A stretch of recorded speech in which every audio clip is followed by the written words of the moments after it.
ಮಿತ್ರರೇ ನಮಸ್ಕಾರ. ಮಿತ್ರರೇ, ಇರಾನ್ ಯುದ್ಧದಲ್ಲಿ ಪ್ರಮುಖವಾದಂಥ ಕೆಲವೊಂದಷ್ಟು ಮೇಜರ್ ಡೆವಲಪ್ಮೆಂಟ್ಗಳಾಗಿದ್ದಾವೆ. ಒಂದು ಕಡೆ ಇಸ್ರೇಲ್ ಹೇಳ್ಕೊಳ್ತಾ ಇದೆ, ಆಯತುಲ್ಲಾ ಅಲಿ ಖಮೇನೈ ಹತ್ಯೆಯ ಬಳಿಕ ನಾವು ಇವತ್ತು ಮತ್ತೊಂದು ರಣಬೇಟೆ ಆಡಿದ್ದೀವಿ, ಇದು ನಮ್ಮ ಪಾಲಿಗೆ ಬಹಳ ಇಂಪಾರ್ಟೆಂಟ್ ಆಗಿತ್ತು ಹೀಗಂತ ಅವರೊಂದು ಘೋಷಣೆ ಮಾಡಿದ್ದಾರೆ. ಇರಾನ್ನ ಟಾಪ್ ಲೆವೆಲ್ನ ಲೀಡರನ್ನೇ ನಾವು ಮುಗಿಸಿದ್ದೀವಿ ಅಂತ ಇಸ್ರೇಲ್ ಇವತ್ತು ಕ್ಲೈಮ್ ಮಾಡಿದೆ. ಇನ್ನೊಂದು ಕಡೆಯಲ್ಲಿ ಯುದ್ಧವನ್ನು ನಿಲ್ಲಿಸೋದಕ್ಕೆ ಇರಾನ್ನ ಸುಪ್ರೀಂ ಲೀಡರ್ ಒಪ್ತಾ ಇಲ್ಲ. ಯುದ್ಧ ನಿಲ್ಲಿಸುವಂತಹ ಪ್ರಸ್ತಾವನೆಯನ್ನ ಮಜ್ತಾಬಾ ಕಮೇನಿ, ಹೊಸ ಸುಪ್ರೀಂ ಲೀಡರ್ ಇದಾರಲ್ಲ, ಅವರು ತಳ್ಳಿ ಹಾಕಿದ್ದಾರೆ ಎನ್ನುವಂತಹ ವರದಿ ಪ್ರಕಟಗೊಂಡಿದೆ. ಅದರ ಸತ್ಯಾಸತ್ಯತೆ ಏನು, ಅದರ ಬಗ್ಗೆಯೂ ಕೂಡ ಈ ವಿಡಿಯೋದಲ್ಲಿ ಮಾಹಿತಿ ಕೊಡುವಂತಹ ಪ್ರಯತ್ನ ಮಾಡ್ತೀನಿ. ಇದೆಲ್ಲದರ ನಡುವೆ ಫಿನ್ಲ್ಯಾಂಡ್ನ ಅಧ್ಯಕ್ಷ ಒಂದು ಇಂಟ್ರೆಸ್ಟಿಂಗ್ ಸ್ಟೇಟ್ಮೆಂಟ್ ಕೊಟ್ಟಿದ್ದಾರೆ. ಈ ಯುದ್ಧವನ್ನು ನಿಲ್ಲಿಸಬೇಕಾದ್ರೆ ಭಾರತ ಆಕ್ಟಿವ್ ಆಗಬೇಕು.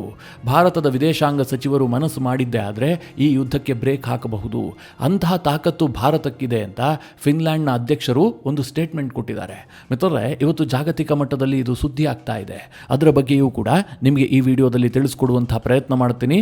ನೀವು ಈ ವಿಡಿಯೋನ ಕೊನೆವರೆಗೂ ಮಿಸ್ ಮಾಡದೆ ನೋಡಿ. ಇಸ್ರೇಲ್ನ ರಕ್ಷಣಾ ಸಚಿವ ಇವತ್ತೊಂದು ದೊಡ್ಡ ಸ್ಟೇಟ್ಮೆಂಟ್ ಕೊಟ್ಟಿದ್ದಾರೆ. ಅದೇನು ಕೇಳಿದ್ರೆ, ಇಸ್ರೇಲ್ ನಡೆಸಿದಂತಹ ನಿಖರ ದಾಳಿಯಲ್ಲಿ ಇರಾನ್ನ ಅಲಿ ಲಾರಿಜಾನಿ ಸತ್ತು ಹೋಗಿದ್ದಾರೆ ಅಂತ ಇಸ್ರೇಲ್ನ ರಕ್ಷಣಾ ಸಚಿವರು ಸ್ಟೇಟ್ಮೆಂಟ್ ಕೊಟ್ಟಿದ್ದಾರೆ. ಮಿತ್ರರೇ, ಇದೇನು ಸಣ್ಣ ಪುಟ್ಟ ಸುದ್ದಿ ಅಲ್ಲ. ಯಾಕೆ ಗೊತ್ತಾ, ಈ ಅಲಿ ಲಾರಿಜಾನಿ ಬಗ್ಗೆ ಈ ಹಿಂದೆ ನಾನು ಹಲವು ಬಾರಿ ಹೇಳಿದ್ದೀನಿ. ಇವರು ಇರಾನ್ನ ಅತ್ಯಂತ ಟಾಪ್ ಲೀಡರ್ಗಳಲ್ಲಿ ಒಬ್ರು. ಒಂದು ಹಂತದಲ್ಲಿ ಹೇಳಬೇಕು ಅಂತಂದ್ರೆ, ಸದ್ಯದ ಪರಿಸ್ಥಿತಿಯಲ್ಲಿ ಇರಾನ್ನ ಪ್ರೆಸಿಡೆಂಟ್ಗಿಂತಲೂ ಜಾಸ್ತಿ ಅಧಿಕಾರ ಈ ಅಲಿ ಲಾರಿಜಾನಿ ಕೈಯಲ್ಲಿತ್ತು. ಕೆಲವರು ಹೇಳ್ತಾ ಇದ್ರು ಅಲಿ ಲಾರಿಜಾನಿಯೇ ಮುಂದಿನ ಸುಪ್ರೀಂ ಲೀಡರ್ ಆಗಬಹುದು ಅಂತ. ಆ ರೀತಿಯಾಗಿ ಈ ಹಿಂದೆ ಇದ್ದಂಥ ಆಯತುಲ್ಲಾ ಅಲಿ ಖಮೇನೈಗೂ ಕೂಡ ಅಭಿಪ್ರಾಯ ಇತ್ತಂತೆ, ಅಂದರೆ ಅಲಿ ಲಾರಿಜಾನಿಯನ್ನೇ ಮುಂದಿನ ಸುಪ್ರೀಂ ಲೀಡರ್ ಮಾಡಬೇಕು ಅಂತ. ಆದರೆ ಯಾಕದು ಸಾಧ್ಯ ಆಗಿರಲಿಲ್ಲ ಕೇಳಿದ್ರೆ, ಈ ಅಲಿ ಲಾರಿಜಾನಿ ಧಾರ್ಮಿಕ ಹಿನ್ನೆಲೆಯ ನಾಯಕ ಅಲ್ಲ. ಅಂದ್ರೆ ಇವರೊಬ್ಬ ಶಿಯಾ ಕ್ಲರಿಕ್ ಆಗಿರಲಿಲ್ಲ. ಇರಾನ್ನಲ್ಲಿರುವಂತಹದ್ದು ಧಾರ್ಮಿಕ ಆಡಳಿತ, ಅಲ್ಲಿ ಅಯತುಲ್ಲಾಗಳೇ ಅಧಿಕಾರವನ್ನು ನಡೆಸಬೇಕು. ಸದ್ಯ ಮಜ್ತಾಬಾ ಕಮೇನಿಯನ್ನ ಅಧಿಕಾರಕ್ಕೆ ತಂದಿದ್ದಾರಲ್ಲ, ಅದ್ರ ಬಗ್ಗೆಯೂ ಕೂಡ ಕೆಲವರಿಗೆ ವಿರೋಧ ಇದೆ. ಯಾಕೆ ಕೇಳಿದ್ರೆ, ಆತನಿಗೆ ಅಯತುಲ್ಲಾ ಪದವಿಯೇ ಇರಲಿಲ್ಲ. ಕೇವಲ ಈ ಹಿಂದಿನ ಅಯತುಲ್ಲಾನ ಮಗ ಅನ್ನುವ ಕಾರಣಕ್ಕೋಸ್ಕರವಾಗಿ ಆತನನ್ನ ಪಟ್ಟಕ್ಕೆ ತರಲಾಗಿದೆ ಅಂತ ಕೆಲವರ ವಿರೋಧ ಇದೆಯಂತೆ. ಹೀಗಾಗಿ ಅಲಿ ಲಾರಿಜಾನಿ ಸುಪ್ರೀಂ ಲೀಡರ್ ಪಟ್ಟಕ್ಕೆ ಬರೋದಕ್ಕೆ ಸಾಧ್ಯ ಆಗಿರಲಿಲ್ಲ. ಆದರೆ ಆತನ ಕೈಯಲ್ಲಿ ಸುಪ್ರೀಂ ಲೀಡರ್ಗೆ ಇರಬಹುದಾದಂತಹ ಎಲ್ಲ ಅಧಿಕಾರಗಳು ಕೂಡ ಇದ್ವು. ಇತ್ತೀಚಿನ ದಿನಗಳಲ್ಲಿ, ಅದರಲ್ಲೂ ಈ ಯುದ್ಧ ಶುರುವಾದ ಬಳಿಕ ಅಲಿ ಲಾರಿಜಾನಿ ಎಂತೆಂತಹ ಸ್ಟೇಟ್ಮೆಂಟ್ಗಳನ್ನು ಕೊಟ್ಟಿದ್ರು, ಯಾವ ರೀತಿಯಾಗಿ ಯುದ್ಧದಲ್ಲಿ ಅವರ ಪಾತ್ರ ಇತ್ತು ಅಂತ ನೀವೆಲ್ಲ ನೋಡ್ತಾ ಇದ್ರಿ. ಈಗ ಇದೇ ಅಲಿ ಲಾರಿಜಾನಿಯನ್ನ ನಾವು ಹತ್ಯೆ ಮಾಡಿದ್ದೀವಿ, ಆತ ಇನ್ನು ಬದುಕಿಲ್ಲ ಅಂತೇಳಿ ಇಸ್ರೇಲ್ನ ರಕ್ಷಣಾ ಸಚಿವ ಸ್ಟೇಟ್ಮೆಂಟ್ ಕೊಟ್ಟಿದ್ದಾರೆ. ಈ ಅಲಿ ಲಾರಿಜಾನಿ ಇರಾನ್ನಲ್ಲಿ ಹಲವು ಮಹತ್ವದ ಹುದ್ದೆಗಳನ್ನು ನಿಭಾಯಿಸಿದ್ದಾರೆ. ಈ ಹಿಂದೆ ಇದ್ದಂತಹ ಸುಪ್ರೀಂ ಲೀಡರ್ ಇದ್ರಲ್ಲ ಆಯತುಲ್ಲಾ ಅಲಿ ಖಮೇನೈ, ಅವರಿಗೆ ಈ ಅಲಿ ಲಾರಿಜಾನಿ ರೈಟ್ ಹ್ಯಾಂಡ್ ಆಗಿದ್ರು. ಇವರು ಇರಾನ್ನಲ್ಲಿ 2008ರಿಂದ 2020ರವರೆಗೆ ಇರಾನ್ ಸಂಸತ್ತಿನ ಸ್ಪೀಕರ್ ಆಗಿ ಕೆಲಸ ಮಾಡಿದ್ದಾರೆ. ಹಾಗೆ ಇರಾನ್ನ ಸುಪ್ರೀಂ ನ್ಯಾಷನಲ್ ಸೆಕ್ಯೂರಿಟಿ ಕೌನ್ಸಿಲ್ ಇದೆಯಲ್ಲ, ಅದರ ಕಾರ್ಯದರ್ಶಿಯಾಗಿಯೂ ಕೂಡ ಕೆಲಸ ಮಾಡ್ತಾ ಇದ್ದಾರೆ. ಇದರ ಜೊತೆಗೆ ಸರ್ಕಾರದ ಮಾಧ್ಯಮ ಸಂಸ್ಥೆ ಇದೆಯಲ್ಲ, ಸ್ಟೇಟ್ ಬ್ರಾಡ್ಕಾಸ್ಟಿಂಗ್, ಅದರ ಮುಖ್ಯಸ್ಥನೂ ಕೂಡ ಹೌದು. ಇದಕ್ಕೂ ಮುಂಚೆ IRGCಯಲ್ಲಿ ಕಮಾಂಡರ್ ಆಗಿಯೂ ಕೂಡ ಕೆಲಸ ಮಾಡಿದಂತಹ ಅನುಭವ ಇದೆ. ಈತನಿಗೆ ಹುದ್ದೆಗಿಂತ ಹೆಚ್ಚಿನ ಮಹತ್ವವನ್ನು ಇರಾನ್ನಲ್ಲಿ ಕೊಡಲಾಗ್ತಾ ಇತ್ತು. ಇತ್ತೀಚೆಗೆ ನಿಮಗೆಲ್ಲ ಗೊತ್ತಿರಬಹುದು, ಇರಾನ್ನ ಅಧ್ಯಕ್ಷ ಪೆಜೆಶ್ಕಿಯಾನ್ ಒಂದು ಸ್ಟೇಟ್ಮೆಂಟ್ ಕೊಡ್ತಾರೆ, ನಾವು ಗಲ್ಫ್ ರಾಷ್ಟ್ರಗಳ ಮೇಲೆ ದಾಳಿ ಮಾಡ್ತಾ ಇರುವಂತಹದ್ದು ತಪ್ಪಾಗಿದೆ, ನಾವು ಅದಕ್ಕೆ ಕ್ಷಮೆ ಕೇಳ್ತೀವಿ, ಹೀಗೊಂದು ಸ್ಟೇಟ್ಮೆಂಟ್ ಅನ್ನು ಅಧ್ಯಕ್ಷರು ಕೊಡ್ತಾರೆ. ಅದಕ್ಕೆ ಈ ಅಲಿ ಲಾರಿಜಾನಿ ವಿರೋಧ ವ್ಯಕ್ತಪಡಿಸ್ತಾರೆ. ಅದೆಲ್ಲ ಅಧ್ಯಕ್ಷರ ಕೆಲಸ ಅಲ್ಲ, ಎಲ್ಲಿ ಯುದ್ಧ ಮಾಡಬೇಕು, ಯಾರ ಮೇಲೆ ದಾಳಿ ಮಾಡಬೇಕು, ಹೇಗೆ ದಾಳಿ ಮಾಡಬೇಕು, ಇದನ್ನೆಲ್ಲ ನಮ್ಮ ಸೇನೆ ನಿರ್ಧರಿಸುತ್ತೆ, ಅದಕ್ಕೂ ಅಧ್ಯಕ್ಷರಿಗೂ ಸಂಬಂಧವೇ ಇಲ್ಲ ಅಂತ ಈ ಅಲಿ ಲಾರಿಜಾನಿ ಸ್ಟೇಟ್ಮೆಂಟ್ ಕೊಟ್ಟಿದ್ರು. ಅದರ ಅರ್ಥ ಏನು ಕೇಳಿದ್ರೆ, ಪ್ರೆಸಿಡೆಂಟ್ಗಿಂತಲೂ ಹೆಚ್ಚಿನ ಅಧಿಕಾರವನ್ನ ಈ ಅಲಿ ಲಾರಿಜಾನಿ ಹೊಂದಿದ್ದ. ಇಸ್ರೇಲ್ ಈ ಅಲಿ ಲಾರಿಜಾನಿಯನ್ನ ಮುಗಿಸೋದಕ್ಕೆ ಅನೇಕ ಬಾರಿ ಸ್ಕೆಚ್ ಹಾಕಿತ್ತು, ಆದರೆ ಸಾಧ್ಯ ಆಗಿರಲಿಲ್ಲ. ಆದರೆ ಇವತ್ತು ನಾವು ಆ ಕೆಲಸವನ್ನು ಮುಗಿಸ್ಬಿಟ್ಟಿದ್ವಿ, ಅಲಿ ಲಾರಿಜಾನಿ ಬದುಕಿಲ್ಲ ಅಂತ ಇಸ್ರೇಲ್ನ ರಕ್ಷಣಾ ಸಚಿವರೇ ಸ್ಟೇಟ್ಮೆಂಟ್ ಕೊಟ್ಟಿದ್ದಾರೆ. ಆದರೆ ಮಿತ್ರರೇ, ಈ ಬಗ್ಗೆ ಇರಾನ್ ಯಾವುದೇ ಸ್ಪಷ್ಟನೆಯನ್ನು ಕೊಟ್ಟಿಲ್ಲ. ಅಂದರೆ ಅಲಿ ಲಾರಿಜಾನಿ ಸತ್ತೋಗಿಲ್ಲ ಅಂತಾಗಲಿ ಬದುಕಿದ್ದಾರೆ ಅಂತಾಗಲಿ ಯಾವುದೇ ರೀತಿಯಲ್ಲೂ ಅವರು ಹೇಳಿಕೆಯನ್ನು ಈವರೆಗೆ ಬಿಡುಗಡೆ ಮಾಡಿಲ್ಲ. ಒಂದು ವೇಳೆ ಇಸ್ರೇಲ್ ಹೇಳಿದ್ದು ನಿಜವೇ ಆದರೆ ಇರಾನ್ಗೆ ಬಹಳ ದೊಡ್ಡ ಆಘಾತವೇ. ಇದರ ನಡುವೆ ರಾಯ್ಟರ್ಸ್ ಇವತ್ತೊಂದು ವರದಿಯನ್ನು ಪ್ರಕಟಿಸಿದೆ. ಅದೇನು ಕೇಳಿದ್ರೆ, ಈ ಯುದ್ಧ ನಡೀತಾ ಇರುವಂತಹ ಸಂದರ್ಭದಲ್ಲೇ 2 ದೇಶಗಳ ಮೂಲಕವಾಗಿ ಒಂದು ಶಾಂತಿಯ ಪ್ರಸ್ತಾವನೆಯನ್ನು ಕಳುಹಿಸಲಾಗಿತ್ತು. ಆದರೆ ಅದನ್ನ ಮಜ್ತಾಬಾ ಕಮೇನಿ ತಿರಸ್ಕರಿಸಿದ್ದಾರೆ. ತಿರಸ್ಕರಿಸಿದ್ದು ಮಾತ್ರ ಅಲ್ಲ, ಈಗ ಶಾಂತಿಯ ಬಗ್ಗೆ ಮಾತನಾಡೋದಕ್ಕೆ ಸರಿಯಾದ ಸಮಯವೇ ಅಲ್ಲ. ಮೊದಲಿಗೆ ನಾವು ಅಮೆರಿಕ ಮತ್ತು ಇಸ್ರೇಲ್ ಅನ್ನ ಯುದ್ಧದಲ್ಲಿ ಸೋಲಿಸಬೇಕು, ಅನಂತರ ನಾವು ಅವರಿಂದ ನಷ್ಟ ವಸೂಲಿ ಮಾಡಬೇಕು ಅಂತ ಇರಾನ್ನ ಸರ್ವೋಚ್ಚ ನಾಯಕ ಮಜ್ತಾಬಾ ಕಮೇನಿ ಆ ಶಾಂತಿ ಪ್ರಸ್ತಾವನೆಯನ್ನು ತಿರಸ್ಕಾರ ಮಾಡಿದ್ರು ಅಂತ ರಾಯ್ಟರ್ಸ್ ಸುದ್ದಿ ಸಂಸ್ಥೆ ವರದಿಯನ್ನ ಪ್ರಕಟಿಸಿದೆ. ನನಗೆ ಈ ವರದಿಯ ಬಗ್ಗೆ ಅಷ್ಟಾಗಿ ನಂಬಿಕೆ ಇಲ್ಲ. ಯಾಕೆ ಅಂತಂದರೆ ಮಜ್ದಾಬಾ ಕಮೇನಿ ಬದುಕಿದಾರ ಇಲ್ವಾ ಅನ್ನೋದ್ರ ಬಗ್ಗೆ ಸಾಕಷ್ಟು ಗೊಂದಲ ಇದೆ. ಇನ್ನು ಕೆಲ ವರದಿಗಳು ಬಂದವು ಅವರು ರಷ್ಯಾಗೆ ಪಲಾಯನ ಮಾಡಿದ್ದಾರೆ ಅಂತ. ಯಾವುದೂ ಕೂಡ ನಂಬುವಂತಹ ಸುದ್ದಿಗಳಲ್ಲ.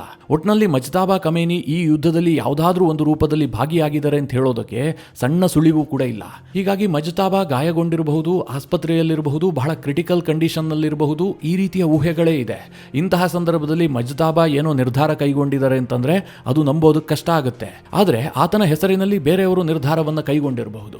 ಅಂದರೆ ಆ ಶಾಂತಿ ಪ್ರಸ್ತಾವನೆಯನ್ನು ಆತನ ಹೆಸರಿನಲ್ಲಿ ಬೇರೆಯವರು ತಿರಸ್ಕಾರ ಮಾಡಿರಬಹುದು. ಇರಾನ್ನಲ್ಲೂ ಕೆಲವರು ಬಹಳ ಯುದ್ಧದಾಹಿಗಳಿದ್ದಾರೆ. ಅವರಿಗೆ ಈ ಕ್ಷಣದಲ್ಲೂ ಕೂಡ ನಾವು ಅಮೆರಿಕ ಮತ್ತು ಇಸ್ರೇಲನ್ನು ಸೋಲಿಸ್ತೀವಿ ಅನ್ನುವಂಥ ವಿಶ್ವಾಸ ಇದೆ. ಅದನ್ನು ನಾವು ವಿಶ್ವಾಸ ಅಂತ ಕರಿಬೇಕೋ ಅಂಧವಿಶ್ವಾಸ ಅಂತ ಕರಿಬೇಕೋ ಅದು ಅವರಿಗೆ ಬಿಟ್ಟಿದ್ದು.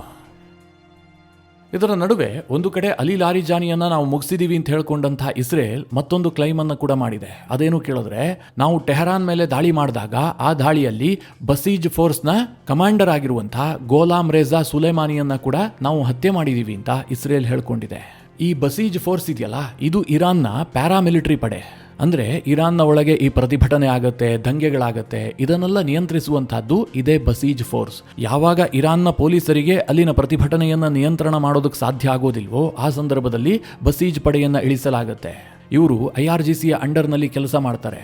ಈಗ ಅದರ ಕಮಾಂಡರ್ ಆಗಿದ್ದಂತಹ ಸುಲೇಮಾನಿಯನ್ನ ನಾವು ಹತ್ಯೆ ಮಾಡಿದೀವಿ ಅಂತ ಇಸ್ರೇಲ್ ಹೇಳ್ಕೊಂಡಿದೆ. ಇರಾನ್ನಲ್ಲಿ ಈ ಡಿಸೆಂಬರ್ ಅಂತ್ಯದಿಂದ ಜನವರಿ 10ರವರೆಗೂ ಕೂಡ ಒಂದು ಬಹಳ ದೊಡ್ಡ ಪ್ರತಿಭಟನೆ ನಡೀತಲ್ಲ, ಆ ಪ್ರತಿಭಟನೆಯನ್ನು ಹತ್ತಿಕ್ಕಿದ್ಯಾರು? ಇದೇ ಬಸೀಜ್ ಫೋರ್ಸ್. ಇಸ್ರೇಲ್ಗೆ ಇವರ ಮೇಲೆ ಬಹಳ ಕಣ್ಣಿದೆ.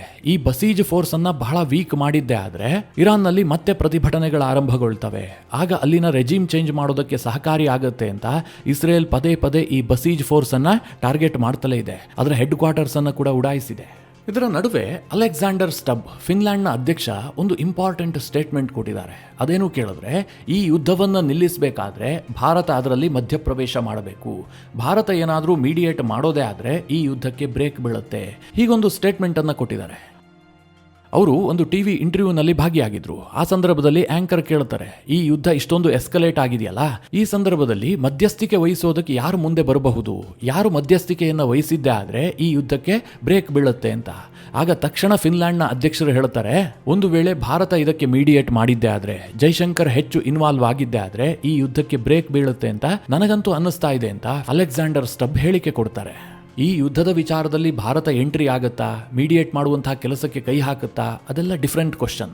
ಆದರೆ ಯುರೋಪ್ನ ಪ್ರಮುಖ ದೇಶವಾದಂಥ ಫಿನ್ಲ್ಯಾಂಡ್ನ ಪ್ರೆಸಿಡೆಂಟ್ ಅಲೆಕ್ಸಾಂಡರ್ ಸ್ಟಬ್ಗೆ ಭಾರತ ಮೀಡಿಯೇಟ್ ಮಾಡಿದ್ರೆ ಈ ಯುದ್ಧ ನಿಲ್ಲುತ್ತೆ ಅಂತ ಯಾಕೆ ಅನ್ನಿಸ್ತು ಅಂತ ನಿಮಗೆ ಹೇಳ್ತೀನಿ ಅಷ್ಟೇ. ಇವತ್ತು ಇರಾನ್ ಜೊತೆಗೆ, ಅಮೆರಿಕ ಜೊತೆಗೆ ಹಾಗೂ ಇರಾನ್ ಜೊತೆಗೆ ಮತ್ತು ಇಸ್ರೇಲ್ನ ಜೊತೆಗೆ ಸಮಾನಾಂತರವಾದಂತಹ ಸಂಬಂಧ ಹೊಂದಿದಂತಹ ದೇಶಗಳನ್ನು ನೀವು ಹುಡುಕಿದ್ರೆ ಎಲ್ಲಿ ಸಿಗುತ್ತೆ? ನಾನಿಲ್ಲಿ ಹೇಳ್ತಾ ಇರುವಂತಹದ್ದು ಬಿಗ್ ಪ್ಲೇಯರ್ಸ್ಗಳ ಬಗ್ಗೆ, ಚಿಕ್ಕ ಪುಟ್ಟ ದೇಶಗಳ ಬಗ್ಗೆ ನಾನು ಮಾತನಾಡ್ತಾ ಇಲ್ಲ. ಇವತ್ತು ವಿಶ್ವದ ಟಾಪ್ 10 ಮಹಾಶಕ್ತಿಗಳು ಅಥವಾ ಟಾಪ್ 5 ಮಹಾಶಕ್ತಿಗಳು, ಇವುಗಳಲ್ಲಿ ಅಂತಹ ಒಂದು ಸಮಾನಾಂತರವಾದಂತಹ ಸಂಬಂಧವನ್ನ ಯಾವುದೂ ಕೂಡ ಇಟ್ಕೊಂಡಿಲ್ಲ. ಈಗ ಪುತಿನ್ ಅಮೆರಿಕಾಗೆ ಸಲಹೆ ಕೊಟ್ಟರು, ನಾನು ಬೇಕಾದ್ರೆ ಮೀಡಿಯೇಟ್ ಮಾಡ್ತೀನಿ, ಈ ಯುದ್ಧ ನಿಲ್ಲಿಸೋದಕ್ಕೆ ನಾನು ಸಪೋರ್ಟ್ ಮಾಡ್ತೀನಿ ಅಂತ. ಆದ್ರೆ ಅಮೆರಿಕ ಒಪ್ಕೊಂಡಿಲ್ಲ. ಯಾಕೆ ಗೊತ್ತಾ? ಪುತಿನ್ ಇರಾನ್ ಪರ. ಹಾಗೆ ಚೈನಾ ವಿಚಾರ ಬಂದರೂ ಕೂಡ ಇಷ್ಟೇ. ಚೈನಾ ಇವತ್ತು ಇರಾನ್ಗೆ ಫ್ರೆಂಡ್ಲಿ ಕಂಟ್ರಿ. ಚೈನಾ ಮತ್ತು ಅಮೆರಿಕದ ಸಂಬಂಧ ಬಹಳಷ್ಟು ಹಾಳಾಗಿದೆ. ಇಸ್ರೇಲ್ ಯಾವುದೇ ಕಾರಣಕ್ಕೂ ಕೂಡ ಚೈನಾವನ್ನ ಒಪ್ಪಲ್ಲ. ಇನ್ನು ಯುರೋಪ್ನ ರಾಷ್ಟ್ರಗಳ ವಿಚಾರಕ್ಕೆ ಬಂದ್ರೆ ಅವರೆಲ್ಲರೂ ಕೂಡ ಅಮೆರಿಕದ ಚೇಲಾಗಳೇ. ಅವರ ಮಧ್ಯಸ್ಥಿಕೆಯನ್ನ ಇರಾನ್ ಒಪ್ಪಲ್ಲ. ಆದರೆ ಭಾರತವನ್ನು ಗಮನಿಸಿ, ಭಾರತ ಇರಾನ್ ಜೊತೆಗೂ ಕೂಡ ತುಂಬಾ ಉತ್ತಮವಾದಂತಹ ಸಂಬಂಧವನ್ನು ಇಟ್ಕೊಂಡಿದೆ.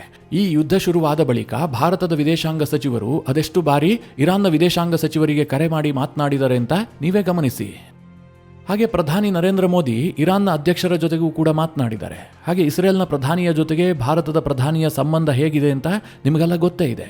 ಮಿತ್ರರೇ, ಇಲ್ಲಿ ಭಾರತ ಈ ವಿಚಾರಕ್ಕೆ ಎಂಟ್ರಿ ಕೊಡುತ್ತೆ ಅಂತ ನನಗಂತೂ ಅನ್ಸೋದಿಲ್ಲ. ಯಾಕೆ ಕೇಳಿದ್ರೆ, ಅಮೆರಿಕದಲ್ಲಿ ಅಧ್ಯಕ್ಷರಾಗಿರೋದು ಯಾರು? ಆ ಹುಂಬ ಟ್ರಂಪ್. ಆ ಹುಂಬನ ಜೊತೆಗೆ ಗುದ್ದಾಡೋದಕ್ಕೆ ಭಾರತ ಯಾವತ್ತೂ ಕೂಡ ಇಷ್ಟಪಡೋದಿಲ್ಲ. ಅವರು ಯಾವಾಗ ಬೇಕಾದರೂ ಉಲ್ಟಾ ಪಲ್ಟಾ ಸ್ಟೇಟ್ಮೆಂಟ್ ಕೊಟ್ಟು ಬಿಡ್ತಾರೆ. ಅವ್ರ ಜೊತೆಗೆ ಕೆಲಸ ಮಾಡೋದು, ಅವ್ರ ಜೊತೆಗೆ ಏನೋ ಒಂದು ವ್ಯವಹಾರ ಮಾಡೋದು ಅಂತಂದ್ರೆ ಅದು ಸಗಣಿಯ ಜೊತೆಗಿನ ಗುದ್ದಾಟ ಆಗ್ಬಿಡುತ್ತೆ. ಹೀಗಾಗಿ ಭಾರತ ಆ ಕೆಲಸಕ್ಕೆ ಯಾವತ್ತೂ ಕೂಡ ಕೈ ಹಾಕೋದಿಲ್ಲ. ಆದರೆ ಯುರೋಪ್ನ ರಾಷ್ಟ್ರ ಫಿನ್ಲ್ಯಾಂಡ್ಗೆ ಅನ್ನಿಸ್ತಾ ಇದೆ, ಒಂದು ವೇಳೆ ಭಾರತ ಮನಸ್ಸು ಮಾಡಿ ಮೀಡಿಯೇಟ್ ಮಾಡೋದಕ್ಕೆ ಯತ್ನ ಮಾಡಿದ್ದೆ ಆದ್ರೆ ಈ ಯುದ್ಧಕ್ಕೆ ಬ್ರೇಕ್ ಹಾಕಬಹುದು ಅಂತ. ಇದೆಲ್ಲದರ ನಡುವೆ ಇರಾನ್ನ ಸರ್ಕಾರ ಇವತ್ತೊಂದು ದೊಡ್ಡ ಸ್ಟೇಟ್ಮೆಂಟ್ ಅನ್ನು ಕೊಟ್ಟಿದೆ. ಅಮೆರಿಕ ನಮ್ಮ ಕಾರ್ಗ್ ದ್ವೀಪದ ಮೇಲೆ ದಾಳಿ ಮಾಡಿದ ಬಳಿಕವೂ ಕೂಡ ಇರಾನ್ನ ತೈಲ ಪೂರೈಕೆಯಲ್ಲಿ ಯಾವುದೇ ವ್ಯತ್ಯಾಸ ಆಗಿಲ್ಲ, ಅದು ಎಂದಿನಂತೆ ನಿರಂತರವಾಗಿ ನಡೀತಾ ಇದೆ ಅಂತ ಇರಾನ್ನ ಸರ್ಕಾರ ಹೇಳ್ಕೊಂಡಿದೆ. ಇದು ಬಹಳ ದೊಡ್ಡ ಸ್ಟೇಟ್ಮೆಂಟ್. ಇರಾನ್ ತೈಲವನ್ನ ಅದೇ ರೀತಿಯಾಗಿ ಪೂರೈಕೆ ಮಾಡ್ತಾ ಇರುವಂತಹದ್ದು ಭಾರತಕ್ಕೂ ಕೂಡ ಇಂಪಾರ್ಟೆಂಟ್ ಆಗುತ್ತೆ.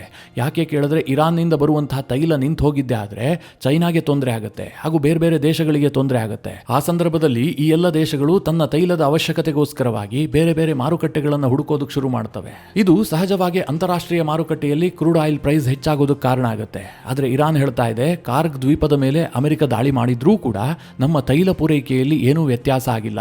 ಕಾರಣ ಏನು ಕೇಳಿದ್ರೆ, ಕಾರ್ಗ್ ದ್ವೀಪದಲ್ಲಿರುವಂತಹ ಇರಾನ್ನ ತೈಲ ಡಿಪೋಗಳು ಹಾಗೆ ತೈಲ ಶಿಪ್ಗಳಿಗೆ ಲೋಡ್ ಮಾಡುವಂತಹ ಫೆಸಿಲಿಟೀಸ್ ಏನಿತ್ತು ಅದು ಯಾವುದಕ್ಕೂ ಕೂಡ ಅಮೆರಿಕ ಹಾನಿ ಮಾಡಿಲ್ಲ. ಹೀಗಾಗಿ ಅದು ಯಥಾಪ್ರಕಾರವಾಗಿ ಮುಂದುವರಿತಾ ಇದೆ ಅಂತ ಇರಾನ್ನ ಸರ್ಕಾರ ಹೇಳ್ಕೊಂಡಿದೆ. ಇದರ ಜೊತೆಗೆ ಅವರು ಅಮೆರಿಕಾಗೊಂದು ಎಚ್ಚರಿಕೆಯನ್ನು ಕೂಡ ಕೊಟ್ಟಿದ್ದಾರೆ. ಒಂದು ವೇಳೆ ಕಾರ್ಗ್ ದ್ವೀಪದಲ್ಲಿರುವಂತಹ ನಮ್ಮ ತೈಲ ಸಂಪತ್ತಿಗೆ ಅಮೆರಿಕ ಏನಾದರೂ ಹೊಡೆಯುವಂತಹ ಪ್ರಯತ್ನ ಮಾಡಿದ್ದೆ ಆದರೆ ಇದಕ್ಕೆ ನಾವು ಭಾರಿ ಪ್ರಮಾಣದಲ್ಲಿ ರಿಟಾಲಿಯೇಟ್ ಮಾಡ್ತೀವಿ, ಹರ್ಮೋಸ್ಗಿಂತಲೂ ಕೂಡ ದೊಡ್ಡ ನಿರ್ಧಾರವನ್ನು ಕೈಗೊಳ್ತೀವಿ ಅಂತ ಇರಾನ್ ಸರ್ಕಾರ ಎಚ್ಚರಿಸಿದೆ.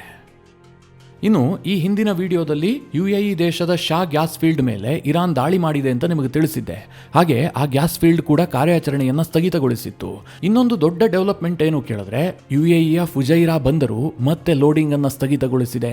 ಡಚ್ ಕಂಪನಿಯು ಕೂಡ ಆಯಿಲ್ ಲೋಡಿಂಗ್ ಅನ್ನು ನಿಲ್ಲಿಸಿದೆ. ಇನ್ನೊಂದು ಕಡೆಯಲ್ಲಿ UAEಯ ಅಬುಧಾಬಿ ನ್ಯಾಷನಲ್ ಆಯಿಲ್ ಕಂಪನಿಯು ಕೂಡ ಫುಜೈರಾ ಬಂದರಿನಲ್ಲಿ ಕಚ್ಚಾ ತೈಲ ಲೋಡಿಂಗ್ ಅನ್ನ ಕಂಪ್ಲೀಟ್ ಆಗಿ ಸ್ತಬ್ಧ ಮಾಡಿದೆ. ಇದರಿಂದಾಗಿ ತೈಲ ಪೂರೈಕೆಯಲ್ಲಿ ಭಾರಿ ವ್ಯತ್ಯಯ ಆಗುವಂತಹ ಸಾಧ್ಯತೆಗಳಿದೆ. ಭಾರತಕ್ಕೂ ಕೂಡ ಈ ಬಂದರಿನಿಂದ ಸಾಕಷ್ಟು ಪ್ರಮಾಣದಲ್ಲಿ ತೈಲ ಬರುತ್ತೆ.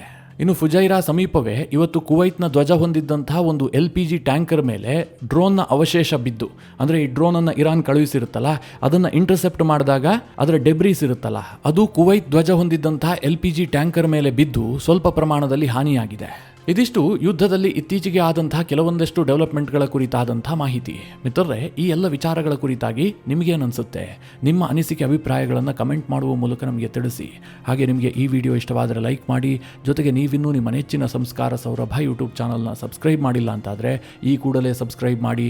ಮುಂದಿನ ಎಲ್ಲ ಅಪ್ಡೇಟ್ಗಳ ನೋಟಿಫಿಕೇಷನ್ಗಾಗಿ ಬೆಲ್ ಐಕಾನ್ ಒತ್ತಿ.